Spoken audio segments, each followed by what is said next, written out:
What's up, fellow gamers? Phreak here. I'm the design lead of 715's live pod here to talk about Rek'Sai coming to a patch near you in 14.4 in about 2 weeks. But also, first, a note that we have Micropatch nerfed Aurelion Soul today. At least at the time of recording, it was today. We obviously screwed up. The Aurelion Soul buff from the previous patch from 14.3 was clearly well over magnitude, and we made him way too good of an early laner. Ultimately, this is my fault more than anyone else's. I'm responsible for the content of the patch in this regard, and this is my mistake. So I'm sorry. I screwed up here pretty badly. We rectified it with a micropatch by, seeing that we clearly overshot our targets, and we worked together to find a set of nerfs that we thought were still directionally correct for the champion and the right power level. So let's talk about just, I guess, specifically what is now true about Aurelion Soul in the currently live version 14.3 League of Legends. Essentially, the W cooldown buff got fully reverted. The Q stacks per champion damage per second got cut from 1 to 3 is now 1 to 2, so it's still buffed compared to what it was before. And, of course, the bonus damage from W, instead of being buffed compared to 14.2, is now nerfed compared to 14.2. So those are all the things that have moved around.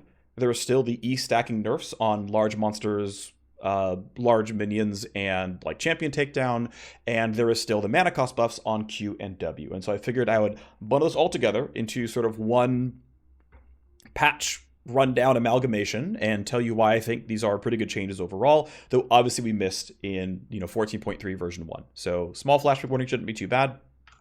Okay, so first things first, the Q and W mana cost buffs are still there, right? These are still in effect. This is still a pretty large amount of buffs. This is mana per second, by the way, so this is quite meaningful in any given situation. We're gonna do more than just tap Q to land Comet and Scorch and Mana Flow Band, but you're actually going to use the spell and deal real damage. That mana cost is now much nicer, to the tune of around 30%, right? And the W mana cost is down a bunch as well. To be fair, in the real world, people actually max this ability last, and so it's a 37% mana cost decrease up until champion level 13. Because people mostly are actually maxing E second, though it is incorrect, and you'll win more games you max W. Regardless, whatever. So that is a buff that is still sticking around, that is still good, that is still obviously quite strong. Otherwise, of course, there is a damage nerf, right? So this is comparing 14.2 to post-Micropatch 14.3. I got some clarification on the mechanics here. Ultimately, everything that is not the Starburst damage is fully multiplied by the W, the base damage, the AP ratio, the burst proc, as well as the DPS. I wasn't fully up to date. Now I am. Okay, great. Regardless, what this is an approximation of a 4-item Aurelion Soul, right? Starting with stat shards and Doran's Ring, whatever, into 4 items, including a death cap. How much damage is, if you get 0 stacks forever, which is obviously not true, what is the total damage loss of Q as Aurelion Soul? What is the total damage loss here for the champion? And it's, again, around, 5% less damage, because the pre-patch version was down here, and it was, 14 to 20%.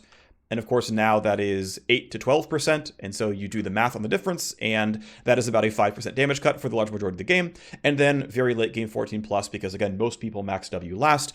It is a slightly larger damage cut of, instead of being about a little over 5%, it's a little over 6%, almost 7% less damage. And that's a pretty big deal, right? That is 5 to 7% less damage on your Q when flying. Now that is compensated by the fact that isn't always true.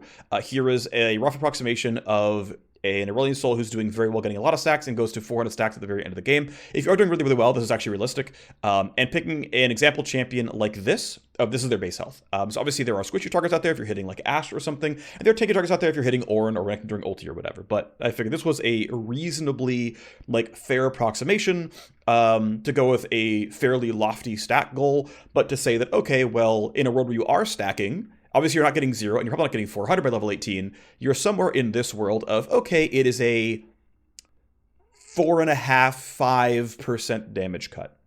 That matters, don't get me wrong, right? That is still 4.5 to 5% less damage on your flying Qs, right? So that is the actual math in terms of the input, the impact, what happens here. So this is a calculation of, here is the total amount of damage that Aurelion Soul Q deals over the course of the game. Here is what fraction of his damage is Q. And it is about half, a little bit under half of all of Aurelion Sol's damage is landing Q. Now, not all of those Qs are during W, but of course a large portion of them are.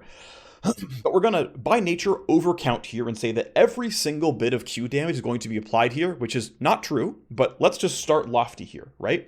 Okay, if almost half of all of his damage is cut by about 5%, this means that he's losing around 2.6 if you're using this column, or about 2.3 if you're using this column of his damage. We'll call it 2.5, and again, some percent of his Qs are actually not being used while flying, so it's a little bit less than this, so we can call it he does 2% less damage.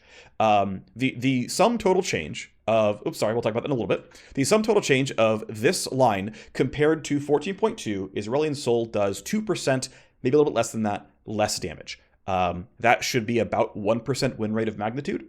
In general, that is roughly true for a damage-focused champion, but that is the ballpark of what's going on here. That is the actual impact of his power as a champion. And that damage is somewhat late-game gated towards the end of the game, though, of course, compensated by getting more stacks. The math gets, funky, right? You have to figure out which ones you care about more, who you're hitting, all that kind of stuff, right? Okay. So does dealing about 1% less damage, is that a bigger nerf than you can actually use your spells during the laning phase? And I'm being a little hyperbolic here, but to me, this would still be a buff to the champion and a good thing for the champion. You can cast more spells, you have more freedom to use your kit, but you do about 1% less damage as a champion. It's the kind of thing I think is correct for Aurelion Sol. So I'm going to spend a little bit of time talking about why I think this is correct for Aurelion Sol, and then we'll go into the Rek'Sai stuff. So the reason I think it's correct for Aurelion Sol is, obviously, Asol is a scaling fantasy champion, right? The point is to get stacks on stacks to become a huge behemoth and win late game through your late game scaling. And the nice thing is, if you are stacking very, very well, this, W nerf, whatever, is actually less of a nerf late game than before because reasons. Regardless, sure.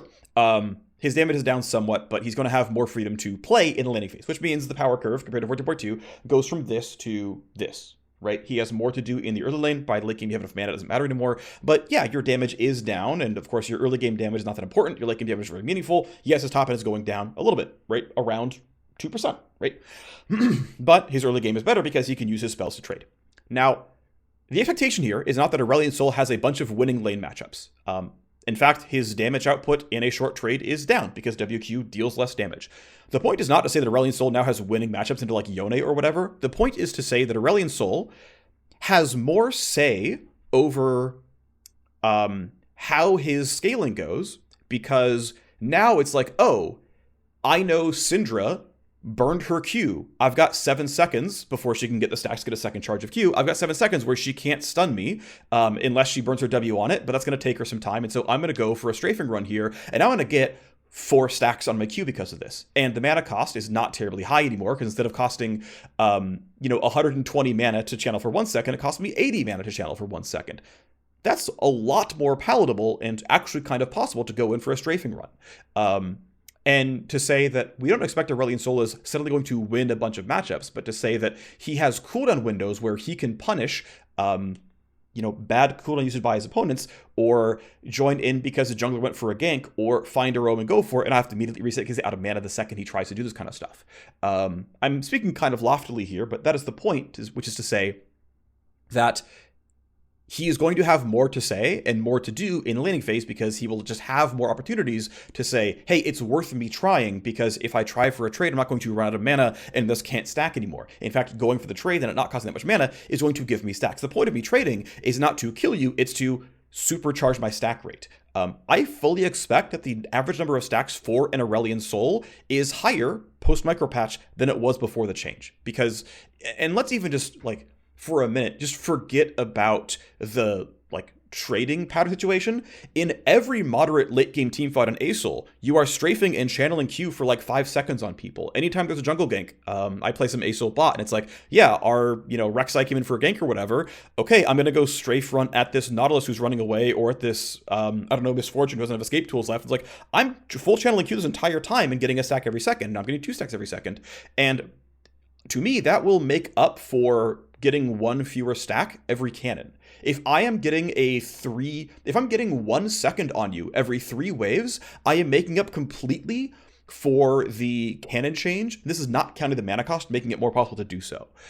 So I believe that Aurelion Sol is still stronger than he was in 14.2, and that his gameplay is still better than it was in 14.2 as well. Not because he's now suddenly a lane bully, but because he has more actions than only sit under a tower and farm waves and tap Q because it applies Comet, Scorch, and Mana Flow Band.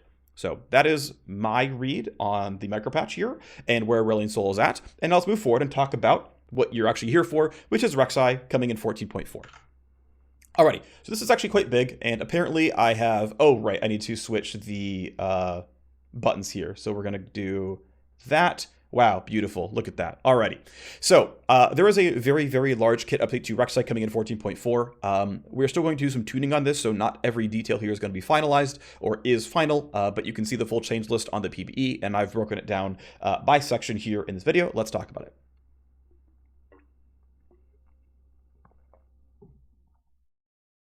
So for some context on why Rek'Sai. Rek'Sai is currently the second least played champion in League of Legends behind Skarner. That was Corki, and then Corki started getting gameplay. Rek'Sai was third least. So she's not very popular. Now her win rates are fine. She is like a 49.6-ish% win rate champion. That's kind of reasonable. She's not weak per se, but clearly the way her kit has moved over time has made her unsatisfying, unfun to play, and she's not at her lowest point in terms of like champion historic breadth and depth. Rek'Sai has always been a rather niche champion. Even when she was at her most extremely overpowered state in 13.11 and 13.12, she was barely average in terms of the number of players willing to play her and those who played Rek'Sai, how much they played of her. She was like an average League of Legends champion when grossly overpowered. I don't expect us to get back there of she's normal or average when balanced, but the goal is to get her to a better state than she is now. An example of this is the Janna update from 13.21, which required a quick bounce follow-up in 0.22, but has been left unchanged since then. And using Janna as an example, she has an identical win rate than what she did back in 0.21. 0.22 was the patch update for her. Yes, she has 50% more play rate than she did back then, so she's much more popular, and her ban rate is still negligible. So per point of power and per point of functional player frustration, the number of players who don't want to play against Janna, she's 50% more popular than before. This largely came from increased depth. Those who play Janna play more Janna. There aren't a lot of new Janna players, and in general, any kind of niche champion that we know is not broadly appealing, if we can make them deeply enjoyed and make a champion for the mains, that is a good thing and generally a direction that we're willing to support. One thing I continually see players conflate is having a low pick rate must mean only mains play them. That is not accurate. Right? These are different measures of broad appeal, breadth, which is pick rate, and depth, how much a player plays as a champion, which is functionally how that segues into how good players are at the champion. This can elevate win rate, but a champion like Rek'Sai, for example, is currently not broadly appealing and not deeply mained. A champion like Zyra is relatively appealing and incredibly deeply mained. A champion like Yasuo is very appealing and very deeply mained. A champion like Riven is like moderately broad and very deeply mained. And you have champions like Blitzcrank who are very broadly played but not deeply mained. Blitzcrank is like the default autofill support champion. So, a lot of different people play Blitzcrank, but not a lot of Blitzcrank. So this is all to say that what we are really going for here as we scroll down to goals is making Rek'Sai better at Rek'Sai. And the primary concern here, what we hope to get out of this is increased depth for Rek'Sai. That Rek'Sai mains feel like they're getting a unique Rek'Sai experience by playing her. This will innately probably carry some level of elite MMR skew, because if this champion requires more mastery to do well on, this is going to bias her toward players who play in League of Legends. Those players tend to be higher rated at League of Legends.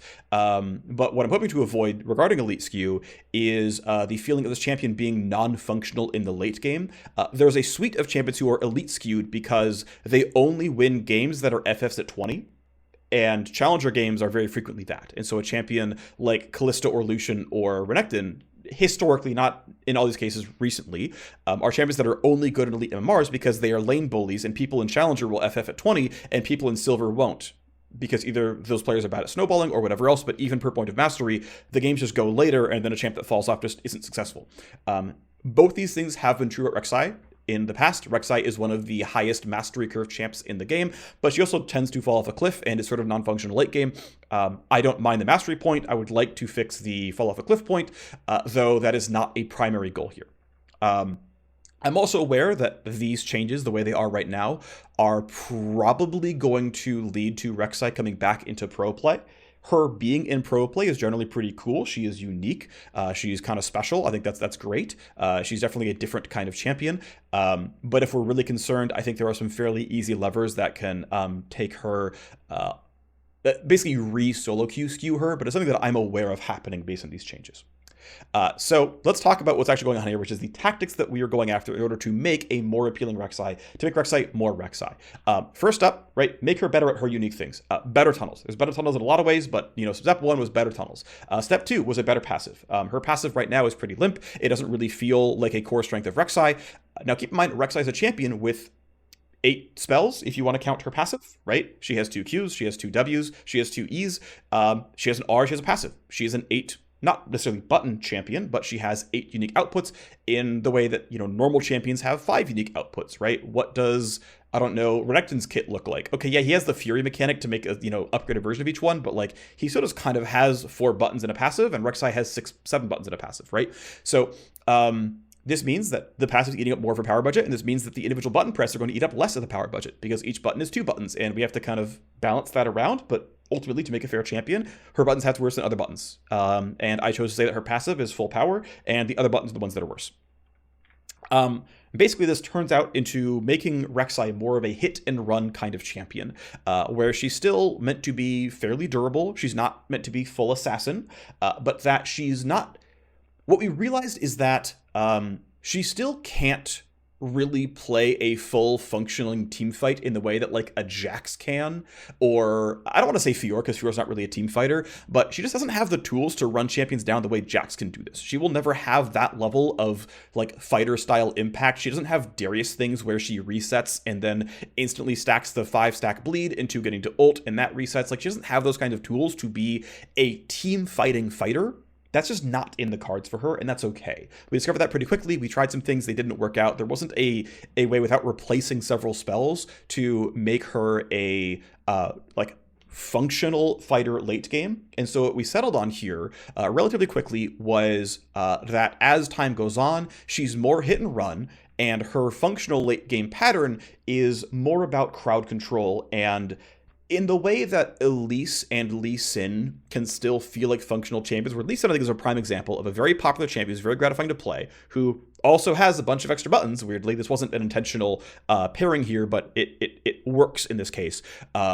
Which is that Lee Sin is an early skirmisher, has a lot of damage, has a lot of mobility, is very flashy, very cool, very appealing, and then as time goes on, yeah, he doesn't have Jax E. He can't just team fight the way that other champions do, but his baseline utility is good enough that Lee Sin still has something to do in the late game, and if he plays well, he can still make stuff happen. And so we kind of leaned in on that sort of aspect of Rek'Sai converting from a strong early fighter into more of a utility champion that has some strong fighting. As time goes on, as late game fights happen with Rek'Sai. So that is she has sort of a quasi-functional late game pattern, the tactic there. Of course, that is a lot of power to give her. Right now, she's a 49% and change win rate champion, so there's not a lot of room to go up, but I really wanted to make room for, these 3 lines being really, really meaningful, making the champion more fun. So there are some compensation nerfs, and they are largely based around damage, especially in the late game. And I'll talk about that as we go into each of these line items, but yes, there are some meaningful damage nerfs. Ballpark, Rek'Sai is dealing about 15% less damage as a champion, but getting much more ability, much more durability, and much more disruption. And hopefully this results in a relatively balanced but much more fun version of the champion. So let's go into the changes themselves. Up first, there are a whole bunch of tunnel changes. So I started this project, my first email of, hey, I'm trying some Rek'Sai stuff, was on January 10th. And so it wasn't all my time spent on this one, but I would pick this up once in a while, talk with people, get playtesting feedback, and just sort of iterate it over time. And by the end of the 14.3 dev cycle was like, I'm pretty confident that we have something good here that I want to ship. We'll do some fine tuning, and then we'll probably send this one to players. And so, merged her into 14.4 at the very start of the patch cycle, basically. Okay, so there are a bunch of tunnel changes. I spent a lot of time looking into the scripting of how her tunnels work, and there's definitely some she was made in 2014 jank, and our tools weren't as good back then. There's a lot of cleanup that I have done. There's a lot of simplification of the scripts that I have done, but ultimately, the dashes are a lot cleaner now. So there's actually several kinds of dashes. Basically, if you press E manually, that's got a couple of different scripts in it where it has a dash. So when you press E manually, it actually sends you on a micro dash about 300 units forwards, and then you stop for a 20th of a second, and then you keep dashing forward. This is unavoidable. This is just how the ability is scripted. I have cleaned this up so it is one smooth dash. That is much, much, much stronger, obviously, because you're not literally stopping in the middle of your dash, but you still come out your tunnel at the end. Also, that dash specifically has been sped up substantially.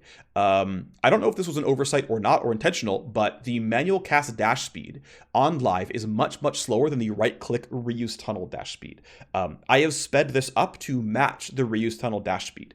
Rek'Sai E is still one of the slower dashes in the game, but it feels a lot nicer. And to be clear, this is like a 40% dash speed increase. It's like a really big deal. It's going from like a 550 dash speed to like an 850 dash speed in sort of like functional practice here. It's a very big deal. This means you'll get out of your tunnel in about 1 second, which is pretty quick. There are many faster dashes out there, but this is also kind of instant cast to start. And also, to be fair, she also telegraphs her end because it's always a fixed distance dash. I think this is still a relatively fair dash spell.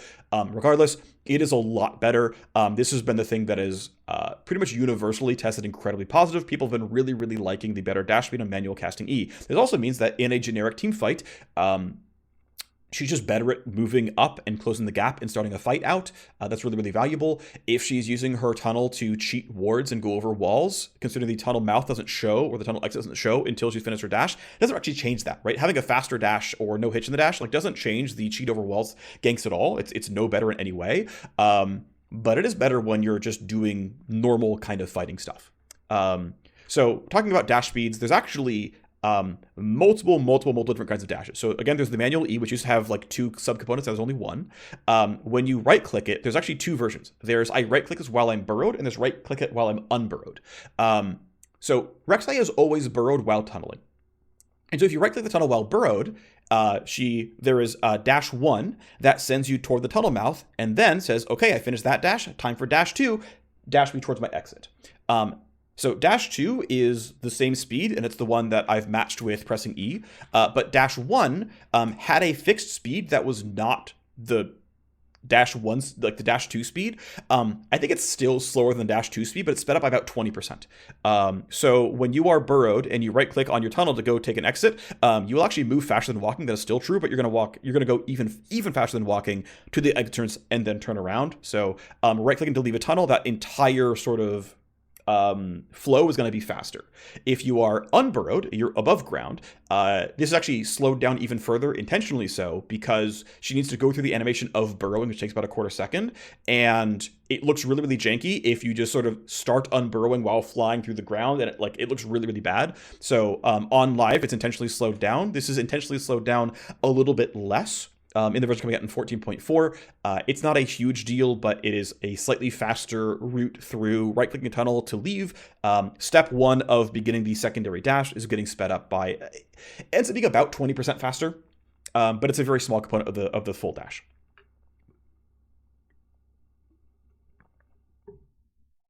The next thing is some cooldown buffs, and pretty substantially so. So one thing that Rek'Sai mains do that most players don't is they actually finish maxing E by level like 9 or 10. It's usually 3 points Q into maxing E because the cooldown incentive of maxing E is massive. Not only the manual cast cooldown, which not only is it I get more dashes, but it means you have more tunnels left up on the map, but the reuse cooldown drops from 10 seconds at rank 1 to 2 seconds at rank 5. That is a really, really big deal. It's between being able to take your tunnel back out or not. I have massively shrunk the rank 1 through 4 reuse cooldown. Instead of it being 10 to 2, it's 6 to 2. So you have that reuse gameplay much earlier on into the game without having to max E to do it. And the baseline cooldown of just manually casting E has been dropped substantially as well. It is still long for the average fighter dash, but considering you have a tunnel back out, that's more than fair. But with a massively lowered cooldown by 35% or something, it's a really, really big cooldown decrease. You're going to have many more tunnels on the map. Clearing your jungle will feel better because you'll have more tunnels to use to skirt between camps. It's more likely to be up after a weird long skirmish or something, or you used to get to Krugs and a fight broke out in River, and hey, my E is back up because the cooldown's not 26 seconds or whatever. These are all really, really meaningful, really, really impactful, and yeah, it just feels a whole lot better to have much shorter cooldowns on E. This ultimately means that Rek'Sai just has more tunnels, and so that's one of the unspoken things here is functionally the number of tunnels on the map has increased despite not directly increasing the tunnel cap here. So again, these have all tested really, really well, but really, really positive. The passive changes have taken some playtesters a game or two to realize how good they are, but then once they realize it, oh wow, this also feels really good, I'm totally willing to pay this cost. Actually, spot checked this really quickly, though it wasn't the initial goal, but I spot checked this to initial Rek'Sai passive, and as long as you are building health, this is actually more healing than launch Rek'Sai passive from 2014 way back in the day. Again, as long as you're building health. But ultimately, there's actually a lot of things that didn't work, and some that did. Ultimately, TLDR, the max health portion of the heals being increased by 10 percentage points. So instead of it being 2 to 10% plus a flat 10, it's just 12 to 20%. This may have to go down a little bit if the healing is a bit too high, but actually saying, no, your passive is very, very large. This is a meaningful part of your power budget. Having massive healing is a big deal is really, really important. It's definitely a big thing, and it is very heavily felt when you play Rek'Sai in this version. It is a lot. I am pretty afraid of top Rek'Sai becoming immovable in lane. There is a base health regen nerf as well as a minion mod put on. It also works. This mod is also there when you hit wards and plants as well, considering that how much healing you get is a lot. Getting to full stack it off of killing a ward or off of just hitting a couple of minions is a little much, and so it's modded to 50%. This may have to go lower if it turns out that Rek'Sai top is simply too good and is immovable in lane. It's a very easy lever to say it's not half off, it's 70% off, it's 80% off, it's whatever off, so that you don't get too much healing per hit. Because functionally, the healing from the passive is in some cases doubled, and so the healing per minion auto is halved, and it's relatively close. Again, this is something we probably will have to tune over time, but there's actually a lot of things that we tried that didn't work. One thing that we had tried was massively increasing the Fury cap so that you didn't get to full Fury for longer, to say, no, your ideal team fight has 7 hits in it instead of 4, right? And you should... there was a version that had a really short E cooldown, so you would unburrow, auto Q, reset, then E, then auto a few more times, and keep in range and E a second time. And that second E off of a short cooldown would have full Fury, so you'd be casting E twice in the rotation. And then you'd finally be full Fury, and then you'd hit and run, but ultimately, she can't stick to target for that long, and so asking for more than 4 hits was kind of not tenable to the champion. But we had tried that, and it didn't really work. Ultimately, yeah, she's just not that sticky, and that's why we kind of moved in the hit and run direction. That was the primary thing that we tried that didn't work, was trying a longer combat pattern shape. Overall, just trying to lower the E cooldown meaningfully didn't really fit with it as well. It started playing against the hit and run play style, and we'll talk about that when we talk about the direct E changes a little bit later. But ultimately, yeah, this is tested very, very positively, and this is tested really, really positively. And so I was really confident that finding the right nerfs that let us ship these 2 sets of changes were going to be right for the champion. So there's a bunch of changes to burrow and unburrow now as well. Some of this is positive, some of this is negative. So the first biggest thing is now her knockup will always affect, as long as they're not immune, she will do the full 1-second knockup on all champions in the radius. Normally, the way she works is she goes after whatever she right-clicks, and if she doesn't right-click, it's just the single closest target, and then everything else is a 0.3 second knockback, and then for all targets, they would get a 0.5 second slow after their respective CC ended. So it was a 1 second knockback into a half second slow, or a 0.3 second knockback into a 0.5 second slow. The slows have been deleted. It is power that was really, really hard to appreciate, and it also was power that really, really skewed her toward... early 1v1s, specifically like lockdown of the 1v1s, when she has or can have enough damage or durability that it still should be functional itself. So these slows are gone. This means she slows minions worse. It also means her single target 1v1 CC chain is just worse because there's no slow attached anymore. But as recompense, she gets AoE knockups for 1 second on every champion in the circle. So if you gank bot lane and get lucky and they're both on top of each other, or you go into a later game team fight, you will have situations where you get the multi-man knockup and you have much more speed than before, because, you know, adding 0.7 seconds to somebody's knockup is way better than a 0.5 second slow on a couple of champions, right? So the CC is getting reshaped somewhat. One thing that's also changing is the flat move speed gained while burrowed is getting moved from a level scaler to a rank scaler. So on live right now, you get 5 move speed at level 2 when you learn it. It goes to plus 10 at level 6, and it goes to plus 15 at level 16. It's getting shifted into the W rank up of 525 based on W rank. This does mean if you max W last, which you probably still will, you're not getting more than 5 move speed until level 14 onwards, but it does mean that if you get to late game Rek'Sai, you are very, very fast as a champion. There's also a chance, though I doubt it, that you might choose to max W second for the utility, though I don't think it's going to be good enough. This does mean that she's losing a lot of sort of out of combat style move speed.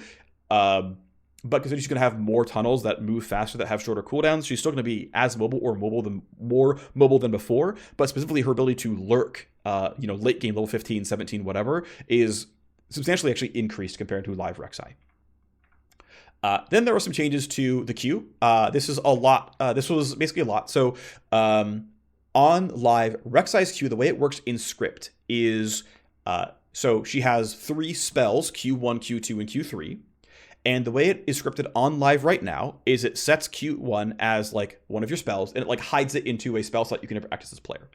And then basically there's like a buff that controls the whole thing. It says, okay, if I have the Rek'Sai Q buff, I want you to Q up Q1. And when I'm about to auto attack, cancel the auto attack and instead cast this spell. And the spell is a spell, and the spell lasts a quarter of a second, and then the spell has been done. And it's like, okay, you finished casting the spell, great. Now slot in Q2 into that slot that I can't access. All right, Rek'Sai, are you trying to auto? Stop, don't auto. Instead, cast that spell. And so you cast Q2, and it takes a quarter second, and it's like, all right, congratulations, Q up Q3. All right, Rek'Sai, if you, don't auto attack, don't do it. All right, Q up the spell, let's go. And you cast Q3. And so they are spells. And instead of it working like auto attacks, it stops your auto attack, makes you cast a spell. You, of course, can't do anything when you're casting a spell, except maybe a flash, but whatever. And so that works.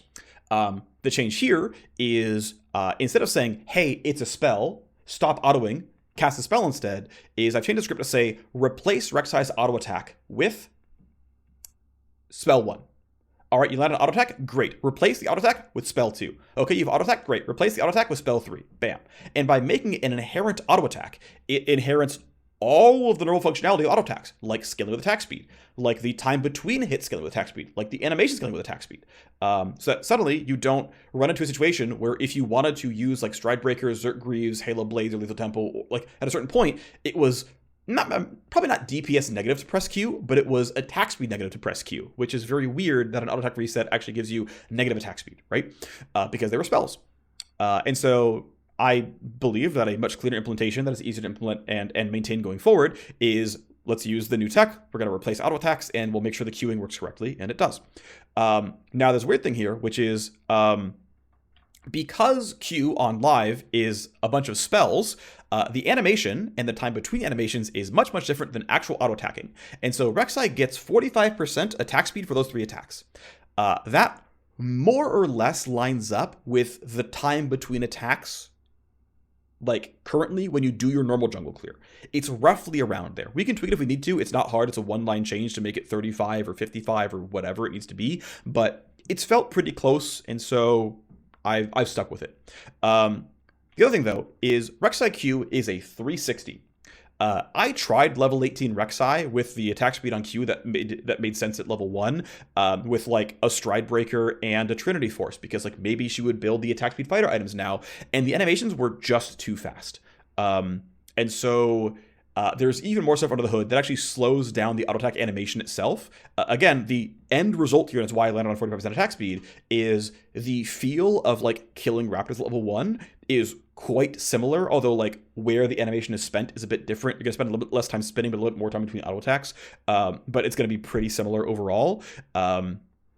But this basically lets us say, actually, when you get to a pretty full build and you have like 1.8 attacks per second because you actually bought a lot of attack speed for whatever reason, you went like Bork as well for some reason, you can still read the animation as not just 2 frames with 360, which, you know, is like not really readable, right? So did some tuning to try to make the animation feel appropriate. Again, gets free attack speed here to line up with the fact that it functionally already gave free attack speed, but now it, as an auto attack, scales with all the things that attack speed scales. So, you know, big sort of fluidity win. I think this just feels better at all points in time, and so is overall positive. But otherwise, basic unburrowed Q is not directly changed in any other way. But again, should feel pretty similar. So those were the big, like, upgrade changes to the champion. Of course, the champion does have to be nerfed at that point because there's way too much power there. There's like 5%, 6% of win rate. So we've got to take some stuff away. So there are some damage nerfs. Not only are there damage nerfs, I am just old. I really don't want Rek'Sai to build lethality. So her damage typing has been moved around, and there's even the chance that AP Rek'Sai, the ARAM favorite from 2014, is back. So all of Rek'Sai burrowed spells now deal magic damage and have AP ratios. Now, Prey Seeker, which is the burrowed Q, still has an AD ratio, and by converting a spell from physical damage to magic damage, that is inherently power positive if you don't build lethality, because the average level 18 champion has 100 armor but only 50 MR. Which means there's like a 30% damage increase that just exists by making something a magic damage skill. That is a very big deal, and that is relevant. So you're going to see the tooltip damage go down on burrowed Q, but the actual base damage is higher in late game scenarios. It's not really higher super early game, but whatever. The AD ratio is nerfed. To be fair, that's actually going to play through, and it will be a lower AD ratio, but the AP ratio is unchanged, and considering that a damage type change is an improvement, AP Rek'Sai is a little bit better. It's roughly the old AP ratio from ARAM back in the day, but I've also moved WW to not have any AD ratio at all. This is the unburrow pop-up, decreased the base damage quite a bit, but again, it being magic damage means it's not as bad as it looks, but again, it has an AP ratio, so if you are playing AP Rek'Sai, it's Prey Seeker into unburrow. That's the burst combo, finish with R. I'm not expecting it to be good, but it is there for basically for the ARAM players who like playing AP Rek'Sai, right?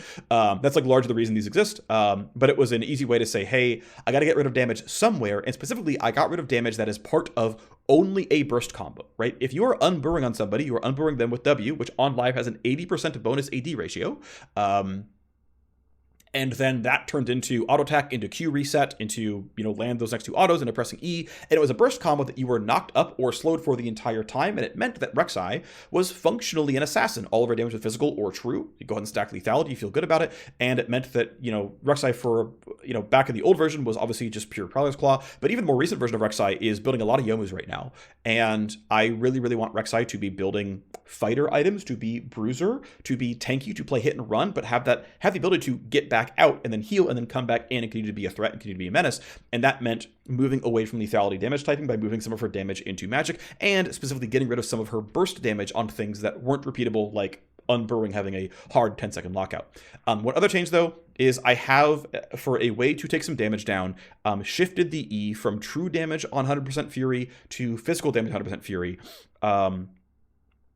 It has some max health physical damage now, so it's still going to be some light target agnosticism, where, right, it scales up against tanks compared to like hitting an Ashe or whatever, right? It's better against the, Kanik, Rooker, and Cassante or whatever than it is against Jhin. That was already true when it dealt true damage. It's a little bit more true when it deals percent health damage, but ultimately that was a change to because basically what it came down to is the amount of damage I wanted to pull out of this ability made it feel like a really fake ability. If it said, oh, this deals 100 true damage, what the hell is this? But again, Rek'Sai has 8 skills. So each skill has to be weaker than other skills, or you're just a better champion than everyone else. And sometimes you get away with it with things like, melee Jace W is barely a spell, right? It like doesn't matter. And then range Jace W is good, but like is not the power budget of something like Kaisa W, or I want to say like Xayah W, right? And the fact that this is clearly part of the unburrowed combat pattern, and the fact that I wasn't willing to compromise on the passive for the E because it had such big feel wins, having a generic melee damage point, like melee point and click nuke, is like, this is not where I want the gameplay of Rek'Sai to be, and so it's had to take a pretty heavy hit, and the tooltip was like untenable when it was like, this is 100 true damage, why is this a spell? So it is a pretty big hit here, but again, I think the gains are worth it. Many of the damage nerfs are in ratios. Again, WQ has a ratio nerf, WW has a ratio nerf, E has a functional ratio nerf, we'll talk about that a little bit later, and R has a ratio nerf. Unburrowed Q is unchanged, and Unempowered E is actually stronger than before. Her basic attacks are better than before. But yeah, there are a lot of ratio nerfs. This does mean that her appetite for attack damage goes down. This might maybe shift toward tank builds somewhat. There are ways to fix that. We can put a bonus AD ratio on the percent health damage on E. We can find the numbers that make this work out correctly. This is the first stab and trying to find the right tuning. So okay, let's talk about the E, I guess, more directly here, which is the damage type, and the cooldown. So Rek'Sai E on live has a 5 to 25 base damage and a 70% total AD ratio. All of that doubles and becomes true damage when you get full fury. Mathematically, this means it does 3 to 4 times the damage when used against champions. And then even beyond that, when used against tanks, it can be 5 or 6 times the damage in the late game. That is a really, really, really stark upgrade. To me, that is too stark. This ability doing sometimes like 5 or 6x the damage is too much of a payout for this ability. This spell having, 50 base damage and 140%, total / bonus attack damage. True damage is just the hardest scaling nuke in the game by a lot, and to me meant that Rek'Sai was a little bit too snowbally as a champion for her ability to be strong otherwise, and I just thought that this should be reshaped. It also meant that if you weren't empowered on E, 70% total AD ratio plus 525 damage is like also just not a spell. That's very, very, very bad. So the change here is it deals 100% total AD. It's just an auto attack. It can't crit, whatever. You're not supposed to build crit in this champion. You're never going to build crit in this champion. Unempowered just is 100% total AD. It's just an auto attack with a different animation. Yeah, it's not super exciting. She's a champion with 8 buttons. Sorry, that's just the way it is. That's the way I view the skill. I know it's not exciting. To be fair, baseline E is the literal least exciting button on the kit. It is the least unique thing about Rek'Sai, and so I think it's totally allowed to be the least interesting button. That said, the interest comes in from waiting for Max Fury. And so the Max Fury benefit is, at current tuning, 6 to 14% target max health physical damage. This maths out roughly to deal roughly double damage. It's always going to scale based on how much deck damage you have, how much or little, what kind of target you're hitting. Am I hitting Ashe, or am I hitting, Zac or Mundo or Sion or Cho'Gath? It's obviously going to change a little bit here. Are they high level, are they low level? Obviously the math moves around here. But roughly to say that, yes, waiting for Fury is correct, but it's going to do roughly double damage, and that double damage is going to come from some target agnosticism, where it's pretty good at hitting frontline, because Rek'Sai doesn't really have full diver access without having flash, so she does have to hit Sion and Cho'Gath and whatnot sometimes when she's fighting. And so this is acknowledging that your full Fury benefit is you're pretty good against tankier targets. Again, we can always retune numbers, but that is the shape. It's meant to be about double damage. There is a small cooldown reduction change here from 12 seconds to 10. Basically, it's just trying to find the cooldown that makes sense here. This ends up being a lot of cooldown syncing across her kit, which I think is fine. Wasn't really so much essential in this case. Again, I mentioned earlier we tried a 5-second cooldown version. It was too fast, and it made the in and out playstyle not line up, because you were just constantly asked to remain in combat to press your next Q, and so that didn't really work. So we still went with a slightly shorter cooldown to say that, hey, you have more buttons to press while jungling. That's actually what's been really nice here, is there's a whole suite of QL type things, or just other miscellaneous changes. So actually, the very first thing I put into this change list was 5 base MS. 5 base MS to me is the default fighter move speed. This puts her at 340. Which is 15 over functional baseline. And this is the default fighter move speed. And was we're going to start here, because if I want you to be a functional fighter, you should move like a functional fighter with some upside. You're a functional fighter with tunnels. You're fast sometimes. You have a dash sometimes. You have some interesting mobility, but you're otherwise baseline normal, because you're in combat mobility. Can't really rely on tunnels. You've got to walk at people. And again, she's not going to be Jax with a 7-second leap strike cooldown before ability haste and a 1-second stun on counter strike. She's never going to stick as well as Jax does, and that's fine. That's acknowledged here. But let's at least give you baseline fighter move speed to start. Okay, great. Some of this intentional, some of this wasn't. The primary thing was cooldown syncing on Q and W. So there's only 2 burrowed skills that deal damage, and it's burrowed Q and burrowed W. Now, burrowed W tells you its cooldown because the ring circles around, and this is going to be only on large monsters or epic monsters and champions. I'm just sort of cleaning up the stuff, so it's not going to show and give a bunch of particle bloat on minions and whatnot that aren't needed. Clean up the script a lot. There's a lot of if statements, and now it's just if it has a champion tag or a large monster tag or an epic monster tag, show the lockout ring. Otherwise, we're chilling. And sorry, there's not going to be a ring on small raptors. use the large raptor to tell you what the cooldown is going to be fine. But essentially saying that, hey, on live right now, Q's cooldown is 12 seconds, burrowed Q is 12 seconds, but the lockout for W is 10 seconds, which means you have to like wait for the lockout ring to be done, wait 2 seconds, then burrow Q unburrow. That seems like unnecessarily like dumb and like rude to Rek'Sai players to ask them to like, nah, you have to wait for the ring to be done because your Q's not ready yet, and just like, it's just kind of ugly and gross. And so Q is a flat 10-second cooldown to match the W flat 10-second cooldown. Now, of course, W lockout is not affected by ability haste. That is intentional. I don't think I want to change that. We could do that. I think it would be reasonable, but not for this change list. I don't want to add it now. But down the line, I can see this being reasonable. But to say that, look, for your first clear or so, and until you actually build whatever your haste item is going to be, which is probably not Stride Breaker, it's probably not Titanic, it's not Steric's Gauge, I don't know, maybe you actually go for Triforce for some reason. Fine, at some point, the cooldown is going to desync between Q and W. That's okay, you've opted into haste. Whatever, have fun. It happens to line up with the base E as well. The unburrowed E, Furious Bite, just also has a 10-second cooldown. I want to lower the cooldown a little bit to just give her some more activities to do while jungling. But ultimately to say, like, yeah, I burrowed, right? I burrowed, I spent some fury, I pressed Q, I then unburrowed on you, and then, oh, I will auto-attack a couple of times as my E comes back from cooldown, and I'm full fury, bam, I get the hit. Okay, I got my next camp, okay, I burrow, I, come over, bam, okay, well, my stuff's back up. Similar cooldowns going on here. And so it just makes sure you kind of always have a flow that feels pretty good. I'm not going to pretend this is, like, life-changing and the jungle clear feels sick now, but, like, it certainly feels better when it feels like your cooldowns aren't fighting each other. And so it's, again, I think this is primarily QOL, but it will feel much better to jungle because now your cooldowns are like intuitively lined up. Very minor thing, there's a health regen nerf of both base health regen and a little bit of scaling. This is meant to be a top lane skewed nerf here. You get a ton of regen from hitting jungle monsters, you get a ton of regen from your jungle pet by itself. We might have to throw in some more top lane skewed nerfs to the champion, but overall, this is the sum total of changes into Rek'Sai. She is certainly losing some power in terms of damage output. She's losing some power, especially in terms of burst damage.